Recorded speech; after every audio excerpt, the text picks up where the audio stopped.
అత్తలూరి విజయలక్ష్మి గారు రచించిన ఒక చక్కటి కథ విందామండి.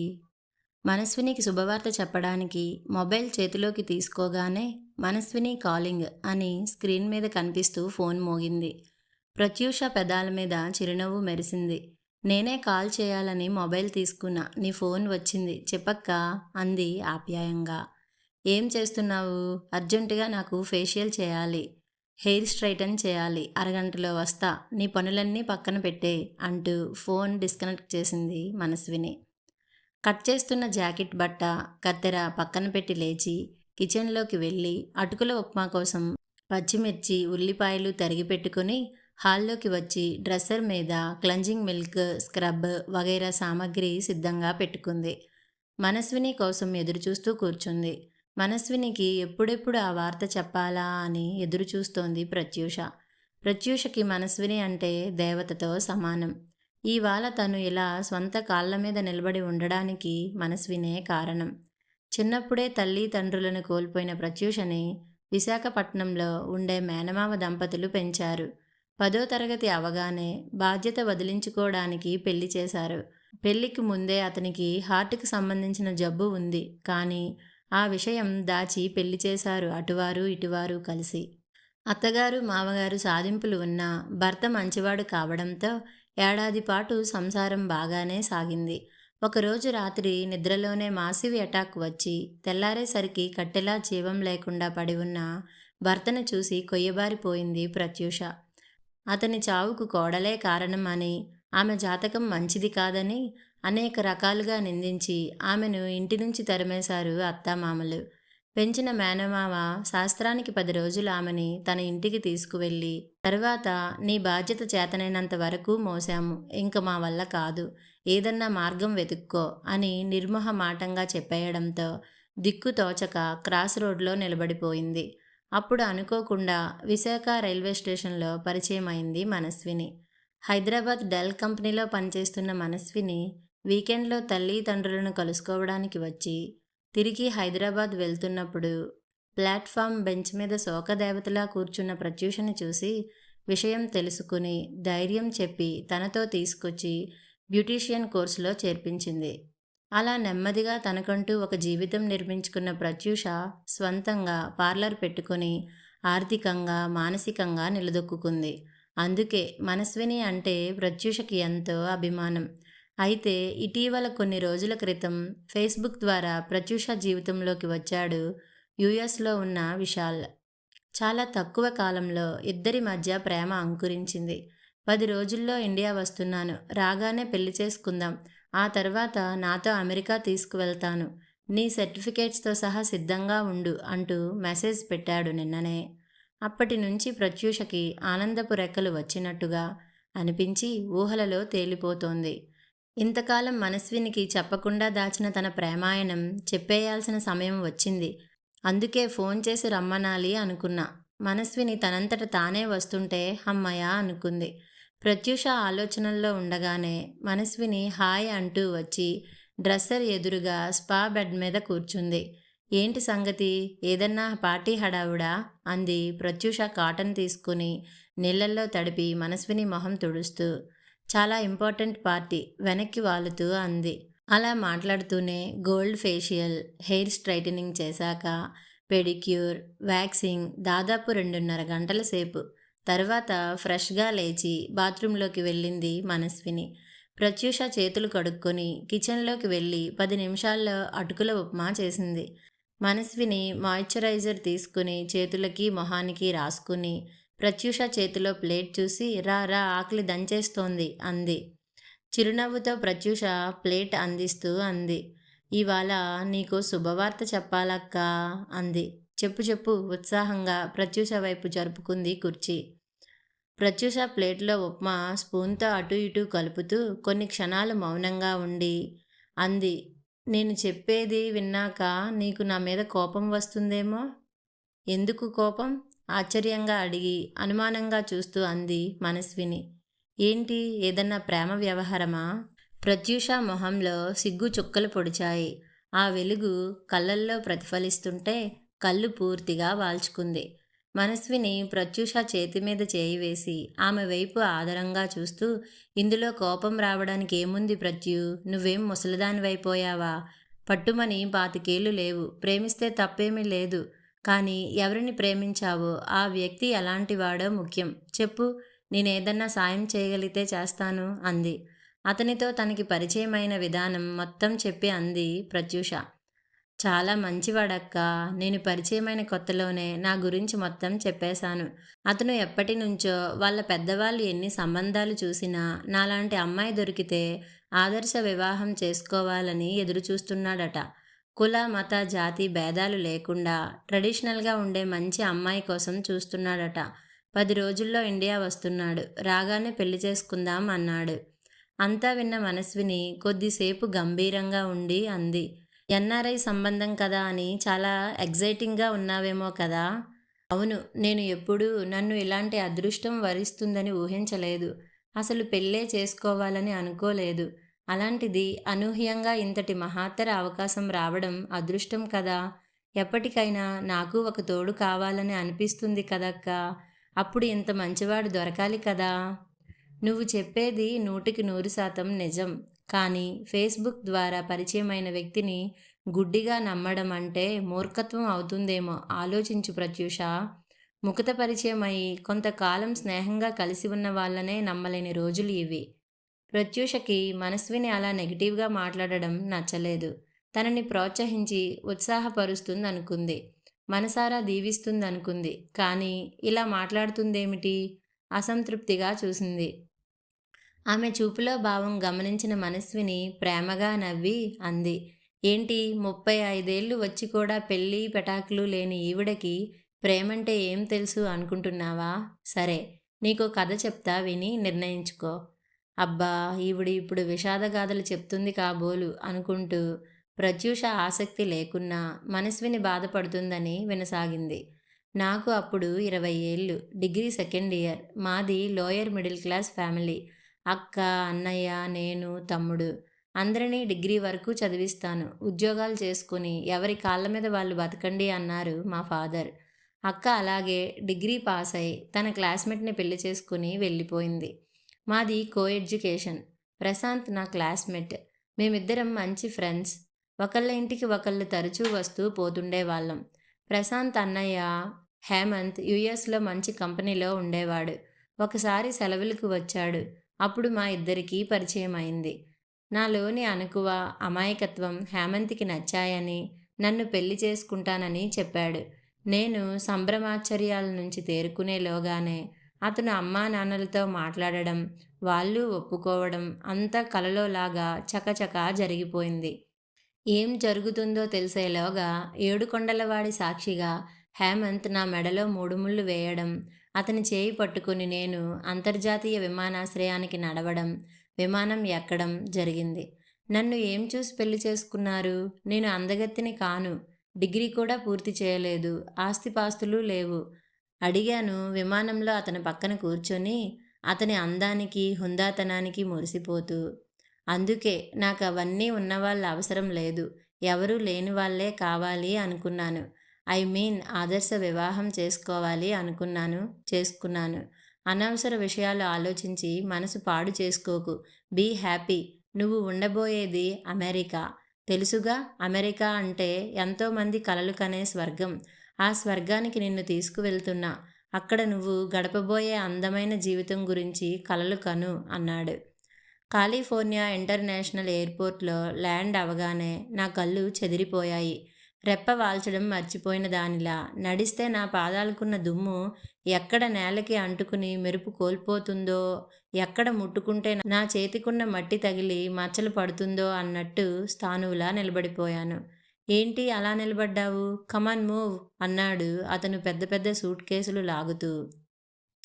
ఉలిక్కిపడి అతి నెమ్మదిగా అడుగువేశాను. Skin tight grey colour skirt, white shirt వేసుకొని జుట్టు భుజం మీద పడుతుంటే నవ్వుతూ డ్రైవింగ్ సీటులోంచి లేచి వచ్చిన ఒక అమెరికన్ అమ్మాయి హేమంత్ని కౌగిలించుకొని హాయ్ అంది. హేమంత్ ఆమె నుదుటి మీద ముద్దు పెట్టుకుని hi darling, how are you అన్నాడు. నా వైపు చూసి షీ ఈజ్ ఇసాబెల్లా అన్నాడు హేమంత్. ఎవరీమే? నేను ఆలోచిస్తుండగానే ఇసాబెల్లా అతనికి సాయం చేస్తే ఇద్దరూ కలిసి సూట్ కేసులన్నీ కారు డిక్కీలో పెట్టారు. కూర్చో అన్నాడు ఇసాబెల్లా పక్కన పాసెంజర్ సీటులో కూర్చుంటూ. ఇసాబెల్లా డ్రైవింగ్ చేసింది. ముప్పావు గంట తర్వాత కారు అతి ప్రశాంతంగా ఉన్న ఒక కాలనీలో ఆగడం, గరాజ్ డోర్ దానంతట అది తెరుచుకోవడం, కారు పెద్ద గరాజులోకి సునాయాసంగా వెళ్ళిపోవడం విస్మయంగా చూస్తూ ఉండిపోయాను. కమాన్ అంటూ ఇసాబెల్లా నా చేయి పట్టుకుని లోపలికి తీసుకువెళ్ళింది. సూట్ కేసులు లోపలికి తెచ్చి ఇలారా నీకు నీ రూమ్ చూపిస్తాను అంటూ హేమంత్ నన్ను పైకి తీసుకువెళ్ళాడు. ఎక్కడ చూసినా నేలంతా కార్పెట్. వంటగది అంటూ వేరుగా లేదు. ఫ్యామిలీ రూమ్తో బాటే ఓ పక్క ఎల్ షేప్లో ప్లాట్ఫామ్, గ్రానైట్తో కలిసిపోయిన స్టవ్, పెద్ద ఫ్రిడ్జ్, మరో పక్క సింక్, ఓ పక్క ప్యాంట్రీ, ఓ పక్క డైనింగ్ ఏరియా. ఆ ప్రదేశం వదిలేస్తే మిగతా చోట అంతా కార్పెట్. పైకి తీసుకువెళ్ళి ఒక రూమ్ చూపించి ఇది నీ రూమ్ అన్నాడు. నా రూమా? ఆశ్చర్యంగా చూసేలోగా అతను కిందికి వెళ్ళడానికి మెట్లు దిగుతున్నాడు. నేను లోపలికి వెళ్ళాను. మెత్తటి కార్పెట్, డబుల్ కాట్, ఒక డ్రెస్సర్, బాత్రూమ్.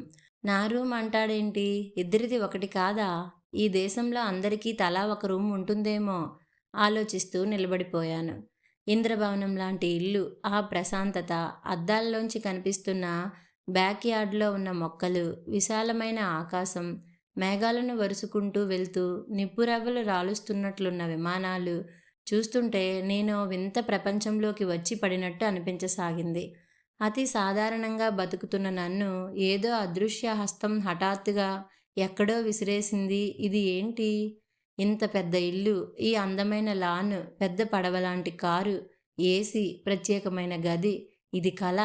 ఈ ఇంట్లో అద్దాల కిటికీ దగ్గర నిలబడి ఒక అద్భుతమైన దృశ్యాన్ని చూస్తున్నది నేనేనా? నేను రెడీ అయి వచ్చేసరికి హేమంత్, ఇసాబెల్లా డైనింగ్ టేబుల్ దగ్గర పక్కపక్క కుర్చీలో కూర్చొని నవ్వుతూ కబుర్లు చెప్పుకుంటూ శాండ్విచెస్ తింటున్నారు. నన్ను చూసిన ఇసాబెల్లా హాయ్ అంటూ యూ లైక్ శాండ్విచెస్ అని అడిగింది.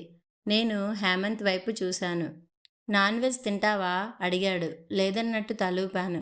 అయితే అదిగో బ్రెడ్, అక్కడే టోస్టర్ ఉంది, ఫ్రిడ్జ్లో బట్టర్ ఉంది. నేను బ్రెడ్ టోస్ట్ తీసుకుని డైనింగ్ టేబుల్ దగ్గరికి వెళ్ళి కుర్చీలో కూర్చున్నాను.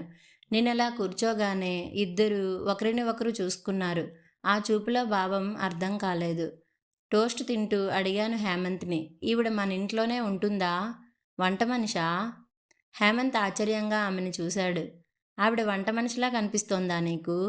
ఆ స్వరంలోని సీరియస్నెస్కి కొంచెం బెదురుతూ సారీ అన్నాను. కానీ త్వరలోనే తెలిసింది ఆమె వంట మనిషి కాదు, ఇంటి మనిషని. అతను తన నోటితో తనే చెప్పాడు. ఆ రోజు శనివారం. నిద్ర లేచాక కానీ హేమంత్ రాత్రి రాలేదని తెలియలేదు. గబుక్కున మంచం దిగి గదిలోంచి బయటికి వచ్చాను. అంతా నిశ్శబ్దం. భయం వేసింది. కిందికి దిగి వెళ్ళాను. ఎక్కడా అతను వచ్చిన జాడ లేదు. లోపలి నుంచి గరాజులోకి వెళ్ళే డోర్ తీసి చూశాను. కారు లేదు. అంటే రాత్రి రాలేదన్నమాట. ఎందుకు రాలేదో? ఎక్కడికి వెళ్ళి ఉంటాడు? ఎవరిని అడగాలి? ఏమని అడగాలి? అసలు ఎవరున్నారని చుట్టుపక్కల? ఇంతవరకు నేను గడప దాటి బయటికి వెళ్ళలేదు ఆ రోజు వచ్చాక. కాఫీ కలుపుకొని డైనింగ్ టేబుల్ దగ్గర కూర్చొని తాగుతూ అద్దాల్లోంచి బ్యాక్యార్డ్ అందాలు చూస్తూ కూర్చున్నాను. స్ప్రింక్లర్స్ వాటి దారిన అవే టైం ప్రకారం ఆన్ అవుతాయి. జల్లులు జల్లులుగా గడ్డిని తడుపుతున్న నీటి దారలు చూస్తూ ఆలోచిస్తుంటే ఏదో భయం వల్లంతా పాకుతున్నట్టుగా అనిపించింది. ఇతనికి ఏం కాలేదు కదా? ఆ రోజంతా కళ్ళు గుమ్మానికి అతికించి ఎదురు చూశాను. ఆ రోజు, మర్నాడు, 2, 3, 4, వారం 10 రోజులు గడిచాయి. భయం, నిస్సహాయత, దుఃఖం, అనేక భావాలు నన్ను అస్థిమితం చేశాయి. బయటికి వెళ్ళి చూడాలంటే ఎటు వెళ్ళాలో అర్థం కాలేదు. సెక్యూరిటీ లాక్ ఉంటుంది. నేను డోర్ తీసిందాక నువ్వు బయటికి వెళ్ళొద్దు. నువ్వు డోర్ టచ్ చేస్తే అలారం మోగుతుంది, కాప్స్ వచ్చేస్తారు అని అతను ముందే హెచ్చరించాడు. జీవోత్సవంలా కూర్చున్నాను రాత్రి పగలు. ఆ రోజు సరిగ్గా ఉదయం 11 గంటలకి డోర్ లాక్ తీసిన శబ్దం అయింది. పిచ్చిదానిలా పరిగెత్తాను. హేమంత్ లోపలికి వచ్చాడు. నేను ఒక్కసారిగా బరస్ట్ అయ్యాను. అతను క్షణంలో చిరునవ్వు పెదాల మీద అతికించుకొని సోఫా దగ్గరకు నడిపిస్తూ, అరెరే ఇలా అయ్యావేంటి? 4 రోజులకే ఇలా అయితే నేను ఒక్కోసారి నెల 2 నెలలు కూడా ఇంటికి రాను. అప్పుడు కూడా ఇలాగే ఉంటావా? వెరీ బ్యాడ్ అంటూ ఫ్రిడ్జ్ దగ్గరకు వెళ్ళి ఆరెంజ్ జ్యూస్ తీసి గ్లాసులో పోసి తెచ్చి తన మొహంలోకి వెర్రిగా చూస్తూ నెల 2 నెలలా అంటున్న నా నోటికి అందిస్తూ ముందు ఇది తాగు చెప్తాను అన్నాడు. నేను ఏడుస్తూ నాకు వద్దు, ముందు చెప్పండి, ఎందుకు రారు, ఎక్కడికి వెళ్తారు అన్నాను నిలదీస్తూ. తాగు లేకపోతే చచ్చిపోతావు అన్నాడు బలవంతంగా నా నోటికి గ్లాస్ అందిస్తూ. బలవంతంగా తాగి గ్లాస్ పక్కన పెట్టి అన్నాను, చెప్పండి. అతను సోఫాలో వెనక్కి వాలి కూర్చుంటూ నేను ఎక్కడికి వెళ్ళాను అని నీ క్వశ్చన్ అవునా అన్నాడు. అప్పటిదాకా ఉగ్గపట్టుకున్న దుఃఖం ఒక్కసారిగా ఎగసింది. బావురమంటూ అతన్ని చుట్టేసి అన్నాను, నాకు భయం వేసింది.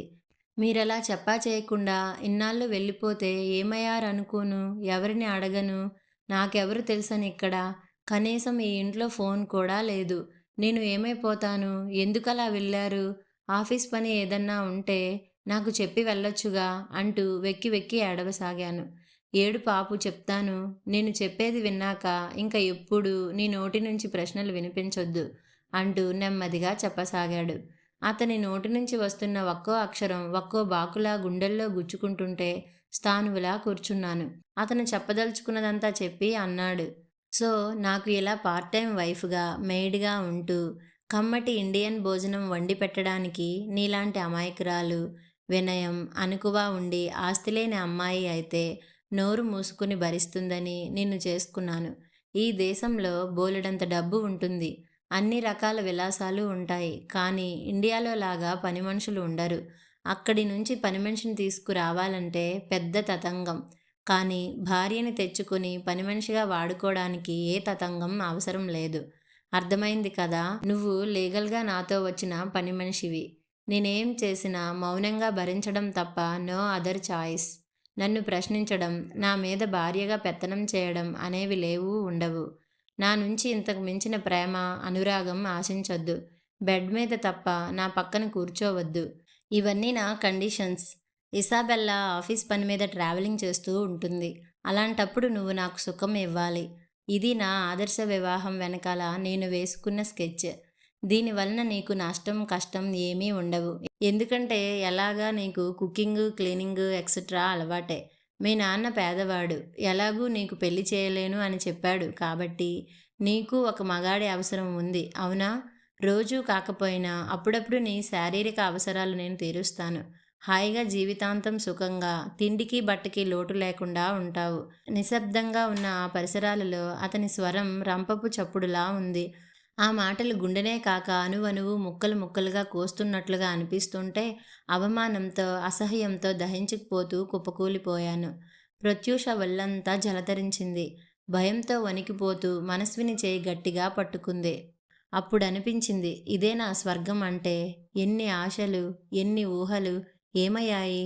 మనస్విని చెప్పసాగింది. ఈ స్వర్గం పేరు ఎండమావి.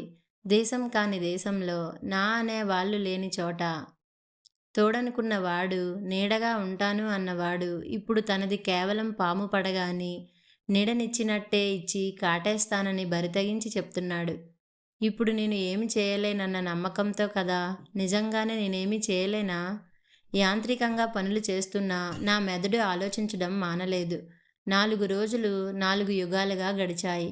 అతని దైహిక వాంఛ తీర్చుకోవడం, గదిలోకి వెళ్ళి తలుపు వేసుకోవడం. ఆ గదిలోకి నాకు అనుమతి లేదు. ఇసాబెల్లా వచ్చినప్పుడు ఇద్దరూ ఆ గదిలో పడుకుంటారట. ఒక ఆడది అందుబాటులో ఉంది. దాని మీద తనకి సర్వహక్కులు ఉన్నాయి కాబట్టి ఆమెను యథేచ్ఛగా అనుభవిస్తున్నాడు. ఆమె తనకి సేవకురాలు, అన్ని సేవలు చేయాలి, అది కూడా ప్రశ్నించకుండా. అతను విధించిన ఆ అత్యంత కఠినమైన కట్టుబాటును భరించలేకపోయాను. అలా బయటపడ్డావక్క? ప్రత్యూష ప్రశ్నకి నవ్వింది మనస్విని. ఒక్కోసారి ఆ దేవుడే మనకి ధైర్యం ఇస్తాడు, మనోబలం ఇస్తాడు. అప్పుడు నాకు ఆ దేవుడే ఇచ్చాడు ఆ శక్తి. అవసరం అయితే మన అరచేయే ఆయుధంగా మారుతుంది ఆత్మరక్షణ కోసం. ఆ రోజు కూడా శనివారం. అతను ఆలస్యంగా లేచాడు. అప్పటికే నేను లేచి ఇడ్లీ చట్నీ చేశాను. అతను ఫోన్ మాట్లాడుతూ కిందికి దిగి వచ్చాడు. అతను మాట్లాడుతున్న తీరు, ఆ మొహంలో కనిపిస్తున్న రొమాంటిక్ వెలుగు అతను ఎవరితో మాట్లాడుతున్నాడో తెలుస్తోంది. 2 నిమిషాలు మాట్లాడడం అయ్యాక నేను ఇడ్లీ ప్లేటులో వేసి అతని చేతికి ఇస్తూ, అప్పటికే టేబుల్ మీద పెట్టిన ఒక కాగితం ఇచ్చాను. ఏంటిది అడిగాడు. చూడండి తెలుస్తుంది. అతను నొసలు చిట్లించి చదవసాగాడు. కాగితం విసిరేసి గట్టిగా అరిచాడు. నాన్సెన్స్! నా ఇంట్లో ఉంటూ, నా తిండి తింటూ నాకు బిల్స్ ఇస్తావా? How dare you are! నేను కింద పడిన కాగితం తీసి నీటుగా మడిచి పట్టుకుని, నేను విన్నంత వరకు ఈ దేశంలో ఎవరికైనా గంటకి ఇంత అని రేటు ఫిక్స్ చేస్తారని తెలిసింది. మీరు నన్ను ఎలాగా పని మనిషినే అని డిక్లేర్ చేశారు కాబట్టి నేను కూడా అలాగే ఫిక్స్ అయ్యాను. ఇక్కడ మరీ రేట్స్ సంగతి నాకు తెలియదు కాబట్టి నా శ్రమకి ఇంత అని నేనే ఖరీదు కట్టాను. ఉదయం లేచిన దగ్గర నుంచి కాఫీ కాయడం, టిఫిన్ చేయడం, వంట చేయడం, మీకు అన్నీ అందించడం, క్లీనింగ్, వాషింగ్ ఇవన్నిటితో పాటు నెలకి ఎంత లేదన్నా కనీసం 5-6 రాత్రులు మీకు సుఖం ఇస్తున్నా కాబట్టి అన్నింటికీ కలిపి బిల్లు ఇచ్చాను. ఇప్పటికీ నేను ఇక్కడికి వచ్చి 2 నెలలు దాటి 3వ నెలలోకి ప్రవేశించాను. సో 2 నెలల జీతం నెలకి 4,000 చొప్పున $8,000 నాకు ఇస్తే మీకు ఇవాళ లంచ్, డిన్నర్, పడక సుఖం. నా మాట పూర్తి అవ్వకుండానే అతని చేయి విసురుగా లేచింది. అది చెంప తాకేలోగా ఆ చేతిని గట్టిగా పట్టుకొని కళ్ళల్లో నిప్పులు రాలుస్తూ అన్నాను. నాకు జీవితంలో విజయం తప్ప ఓటమి తెలియదు. ఇక్కడి నుంచి నేను బయటికి వెళ్ళలేనని నీ ధీమా కదా? నేను తలుచుకుంటే నువ్వు కాదు కదా దేవుడు అడ్డు నిలిచినా వెళ్ళగలను. కానీ వెళ్ళను. ఇక్కడే ఉండి నేనేమిటో నీకు తెలియజేస్తాను. ఈ క్షణం నుంచి ప్రతి క్షణం నీ గుండెల్లో నిద్రపోతాను. ఖబర్దార్! ఆడదంటే మూరెడు తాడుతో గుప్పెడు సెంటిమెంటుతో కట్టేసి ఉంచే కుక్క కాదురా. ఆడదంటే ఏంటో నీకు తెలిసేలా చేస్తాను అని అక్కడి నుంచి పైకి వెళ్ళిపోయాను. అమ్మో! ప్రత్యూష చేయి గుండెల మీదకి వెళ్ళింది. కళ్ళు పెద్దవి చేసి చూసింది. నేను అనూహ్యంగా అలా ఎదురు తిరిగేసరికి అతను కుక్కిన పేను అయ్యాడు. అప్పటికే భార్యగా అతని జీవితంలోకి వచ్చిన ఇసాబెల్లకి కూడా నేను తన కజిన్ అని, ఇంట్లో పని పాటలకి ఉంటుందని తీసుకొచ్చాను అని చెప్పాడు. అతని ప్లాన్ రివర్స్ అయింది. నన్ను అతను ఏ వీసా మీద తీసుకువెళ్ళాడో నాకు తెలియదు. తెలుసుకునే ప్రయత్నం చేయకుండా గుడ్డిగా గుడిలో పెళ్లి చేసుకుని తీసుకువెళ్ళగానే నమ్మి వెళ్ళాను. ఇప్పుడు కొరకరాని కొయ్య అయ్యాను. ఈ సంగతి ఇసాబెల్లాకి తెలిస్తే చాలా పెద్ద సమస్య అవుతుంది. కోర్టుకి వెళితే అక్కడ ఒక పట్టాన తేలే వ్యవహారం కాదు. చాలా పెద్ద ఇష్యూ చేస్తారు. అతని ఆస్తి మొత్తం కరిగిపోతుంది లాయర్ ఫీజులకి. అందుకే కాళ్ళ బేరానికి వచ్చి నా చదువుకి, తిండికి కొంత అమౌంట్ డిపాజిట్ చేసి నన్ను ఇండియా పంపించాడు. ఇది నా కథ. ఇప్పుడు ఆలోచించుకో. అందరికీ ఇలాగే జరుగుతుందని అనను. కానీ ఆలోచించి అడుగు వేయమని శ్రేయాభిలాషిగా చెప్తున్నాను. నువ్వు ఆలోచించు అని ముగించింది మనస్విని. మనస్విని వెళ్ళిపోయాక కూడా ఎంత వదిలించుకున్నా వదలని ఆలోచనలు ఆమెని ఆ రోజంతా వెంటాడుతూ మస్తిష్కంలో తుఫాను సృష్టించాయి.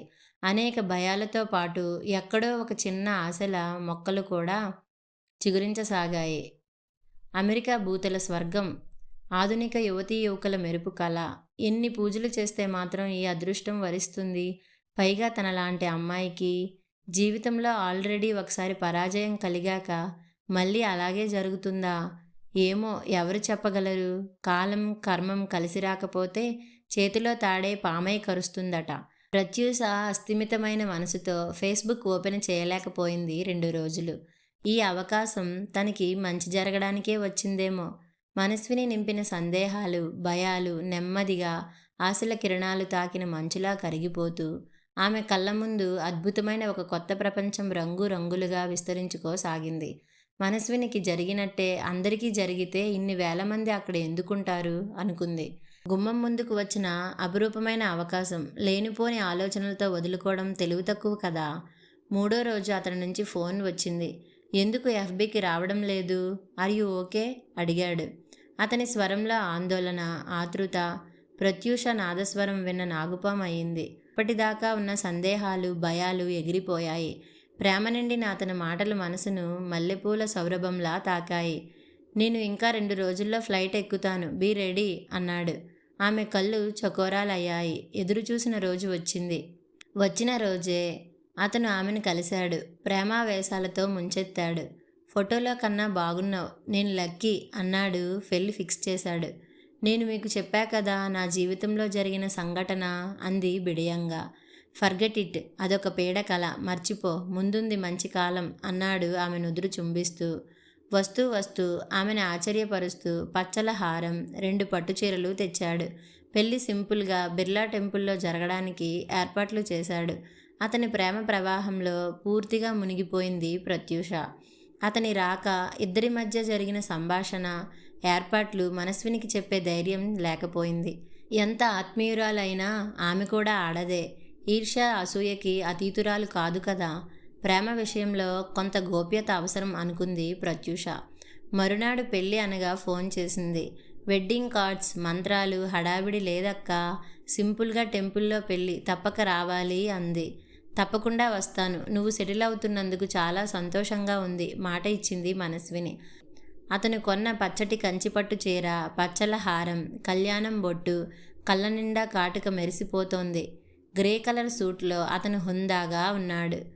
తనకన్నా దాదాపు 8 ఏళ్ళు వయసు ఎక్కువైనా అతని టీవీ అందం ముందు ఆ వెలితి బాధించలేదు ఆమెని. ముహూర్తం సమయం అయింది. అతని అక్కాబావ వచ్చారు. 2 స్నేహితులు వచ్చారు, చేతుల్లో పెద్ద పూలదండలతో, స్వీట్ బాక్సులతో. దండలు మార్చుకోమన్నాడు పురోహితుడు. ప్రత్యూష అటూ ఇటూ కలయ చూసింది. ఎవరికోసం చూస్తున్నావు అడిగాడు. నా ఫ్రెండ్ రావాలి అంది. ముహూర్తం టైం అయింది, వస్తుందిలే. ఆవిడ వచ్చిందాకా ఇక్కడే ఉందాం, ముందు దండలు మార్చుకుందాం అన్నాడు. కానివ్వండి, త్వరపెట్టారు అక్కాబావ. అతను ఆమె మెడలో దండ వేశాడు. ఆమె సిగ్గుతెరలు కమ్ముతుంటే తన చేతిలో దండ అతని మెడలో వేసింది. అతను ఆమె వేలికి ఉంగరం తొడిగాడు. ఆ చేయి అందుకుని పెదాలకు ఆనించుకున్నాడు. ఆమె అణువణువు జల్లుమంది, నిలువెల్లా పులకించిపోయింది. ఆ క్షణం మనసులో ఇంకా ఏమోలో గుచ్చుకుంటున్న సందేహాలు, అనుమానాలు పటాపంచైనాయి. వాళ్ళిద్దరి పేరు మీద అర్చన చేయండి పంతులు గారు అంది అతని అక్క. అలాగే అమ్మా. పూజారి మంత్రాలు చదవసాగాడు.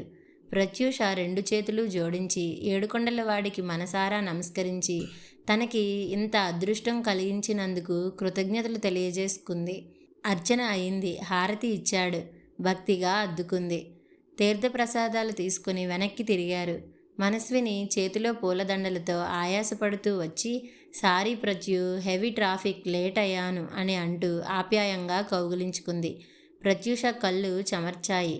ఈయన మా వారు. మనస్విని కౌగులి నుంచి విడిపించుకొని పక్కనే ఉన్న భర్తని పరిచయం చేసింది. మనస్విని చిరునవ్వుతో నమస్కరిస్తూ పూలదండ అతని చేతికి ఇస్తూ, ఎవరికి వేస్తారు అంది చిరునవ్వుతో. క్షణంలో అతని మొహంలో రక్తం పొంగినట్టు ఎర్రగా అయింది. చూస్తుండగానే ఉగ్రుడైపోయాడు. మనస్విని అతని అక్కాబావల వైపు చూస్తూ, ఎలా ఉన్నారు వదినగారు అంది. ఇద్దరి మొహాలు కత్తివాటుకు నెత్తురు చుక్కలేనట్టు పాలిపోయాయి. అప్పటికే 2 పోలీసులు చేతిలో సంకెళ్లతో వచ్చారు. మనస్విని నవ్వింది అతన్ని చూసి. కాలం ఎప్పుడూ ఒకరికే అనుకూలంగా ఉండదు మిస్టర్ హేమంత్ ఉరఫ్ విశాల్ అని ప్రత్యూష వైపు చూస్తూ, ఇతను 10 రోజుల క్రితమే వచ్చినా నాకు చెప్పలేదు నువ్వు. అప్పుడే నా మాటలు నీకు రుచించలేదు అని అర్థమైంది. అయినా అమాయకంగా ఫేస్బుక్ స్నేహాన్ని నమ్మి పెళ్లికి సిద్ధపడిన నిన్ను చూస్తూ చూస్తూ వదలలేకపోయాను. అందుకే ఓ కంట కనిపెడుతున్నాను. నువ్వు నేనే కాదు, మరో 4 కూడా వంచిన నిత్య పెళ్ళికొడుకితను. భార్య పేరుతో అమెరికా తీసుకువెళ్ళి పని మనుషులుగా వాడుకోవడమే కాదు, అవసరం అనుకుంటే, తనకి లాభం ఉంది అనుకుంటే భార్యని బజారు వస్తువు చేయడానికి కూడా వెనుకాడడు. ఇతని చరిత్ర చాలా ఉంది. ఇతనికి సపోర్టుగా ఉన్న వీళ్ళిద్దరూ నిజం అక్కా బావ కాదు. నీ మెడలో ఉన్న పచ్చలహారంలాగే నకిలీ అక్కా బావ అంది మనస్విని. నిలబడిపోయిన దగ్గరే భూమిలో లోపలికి దిగిపోతున్నట్టుగా పరాభవం, పరాజయం, పశ్చాత్తాపంతో కుంచుకుపోతూ నిలబడింది ప్రత్యూష.